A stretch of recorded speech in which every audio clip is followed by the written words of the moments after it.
पूर्व प्रधानमंत्री डॉक्टर मनमोहन सिंह का 26 दिसंबर को 92 साल की उम्र में निधन हो गया, जिसके बाद राष्ट्रपति भवन में राष्ट्रीय ध्वज को आधा झुकाकर राष्ट्रीय शोक घोषित कर दिया गया है।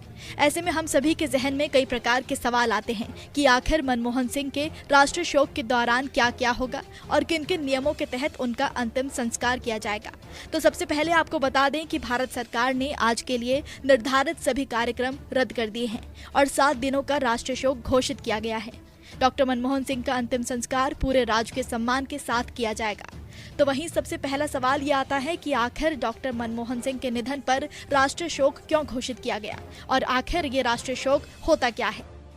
दरअसल देश में जब भी कोई बड़ा नेता, कलाकार या ऐसा शख्स जो अपने जीवन काल में राष्ट्र के लिए महत्वपूर्ण कार्य कर चुका होता है, ऐसे दिग्गजों के निधन पर ही राजकीय शोक की घोषणा की जाती है।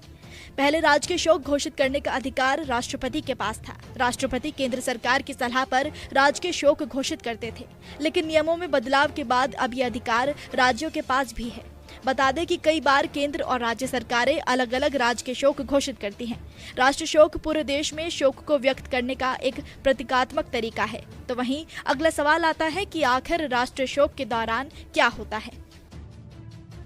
Flag code of India rules के अनुसार राजकीय शोक के दौरान विधानसभा सचिवालय समेत महत्वपूर्ण सरकारी कार्यालयों में लगे राष्ट्रीय ध्वज को आधा झुका दिया जाता है। इसके अलावा कोई भी औपचारिक या सरकारी कार्यक्रम आयोजित नहीं किया जाता। इस दौरान आधिकारिक मनोरंजन पर भी प्रतिबंध रहता है। तो वहीं इस दौरान सिर्फ खास काम ही किए जाते हैं।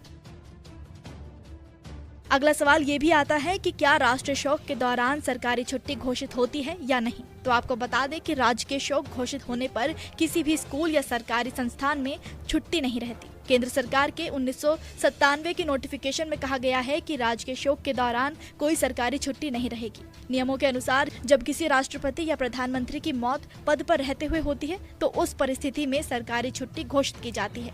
हालांकि केंद्र या राज्य सरकारें चाहें तो छुट्टी का ऐलान कर सकती हैं।